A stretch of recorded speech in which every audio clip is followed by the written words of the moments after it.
Welcome back, my most ambitious learners. It is a true joy to see your dedication to mastering the English language. Let's embark on this journey together. And today's mission is to unlock a powerful shortcut to fluency. Our topic is speak in phrases, not just words. We are going to discover why your brain prefers language chunks over individual vocabulary pieces, and how this simple shift can stop you from translating in your head forever. The Architect and the Lego Master. Once upon a time, in a quiet town, there were two neighbors named Thomas and Emily. Both had decided to build a beautiful garden wall. Thomas was a very patient man. He bought thousands of tiny individual pebbles. Every day, he sat in his yard with a bucket of glue, trying to stick the pebbles together one by one to form a wall. It was exhausting. He had to think about the position of every single stone. After a month, he only had a tiny pile of rocks, and he was very frustrated. Emily, however, was a Lego master. She didn't buy pebbles. She bought large, pre-made bricks that snapped together perfectly. While Thomas was struggling with his glue, Emily was simply clicking her bricks into place. By the end of the first week, her wall was finished, strong, and looked professional. In the world of English learning, Thomas is a word learner, and Emily is a phrase learner. Let's look at Thomas's English journey. Thomas was a diligent student. He had a notebook full of single words. One day, Thomas wanted to tell his boss, "I have made a decision." But his brain started working like a slow computer. Step 1. Find the word for decision. Step 2. Find the verb for to do. Is it do? Is it make? Is it create? Step 3. Try to put them together with the right grammar. By the time Thomas finished his mental translation, his boss had already left the room. Thomas was stuck in the translation trap. Because he learned words in isolation, his brain had to do too much work to build a sentence. Emily, our Lego master, studied differently. She didn't just learn the word decision, she learned the brick, to make a decision. When Emily wanted to speak, she didn't have to build a sentence from pebbles. She just reached into her memory and pulled out a finished brick. "I've made a decision," she said effortlessly.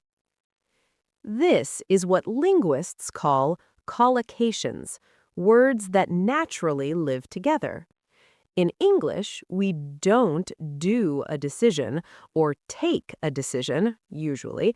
We make one. We don't say do a mistake. We say make a mistake. We don't say fast coffee. We say quick coffee. If you learn words like fast and quick separately, you will always be confused about which one to use. But if you learn fast food and a quick shower as complete units, you will never make a mistake again. Why phrases are brain fuel. Your brain is actually quite lazy, in a good way. It loves patterns. When you learn a phrase like, "How's it going?" you don't think about the grammar of the verb to go or the contraction is. You just treat it as one sound, one chunk of meaning. This is exactly how native speakers talk. We don't construct every sentence from scratch. We have thousands of these bricks stored in our heads. When you learn these chunks, your speaking speed increases instantly. You stop pausing to think about grammar because the grammar is already inside the phrase. How can you become like Emily? You need to become a phrase hunter. Imagine you are reading a story and you see the word interest. Don't just write down interest. Look at the words around it. you will see to take an interest in or to have a keen interest in right down the whole brick. If you learn, I'm interested in learning, you have successfully learned a preposition, a gerund, and an adjective, all at once without ever opening a boring grammar book. The natural sound secret. Have you ever heard someone speak English where the grammar was correct, but it sounded robotic? That is usually because they're using words that don't collocate well. A student might say, I had a big sleep last night. A native speaker would immediately know what they mean, but it sounds strange. Why? Because the brick we use is a heavy sleep or a deep sleep.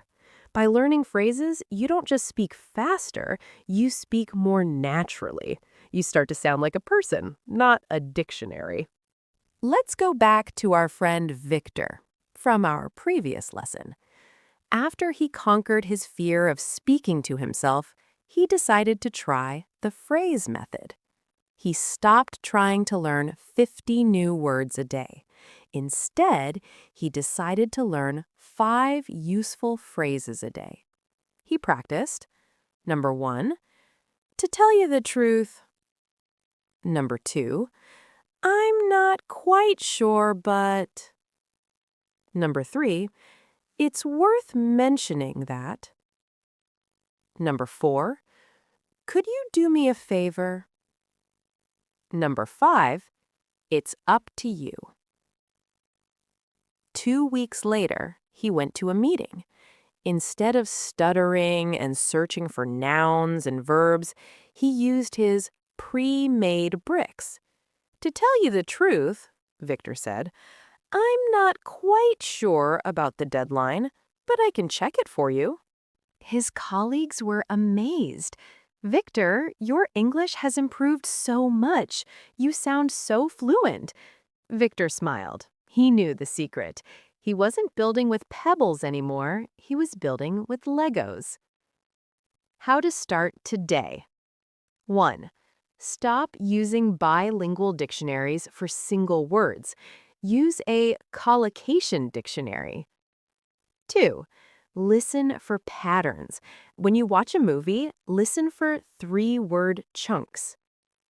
3. Color code your notes. Write verbs in one color and the nouns they marry in another. 4. Repeat the whole chunk. Don't just say depend. Say it depends on over and over until it feels like one word. I truly hope you enjoyed the theme of today's lesson. Switching from word learning to phrase learning is truly the key that unlocks the door to natural, fast conversation. I strongly encourage you to listen to this lesson again. Repetition is the foundation of successful learning and the best way to make these bricks stick in your memory. Go out there, be a phrase hunter, and I look forward to seeing you in our next lesson. Until next time, happy learning!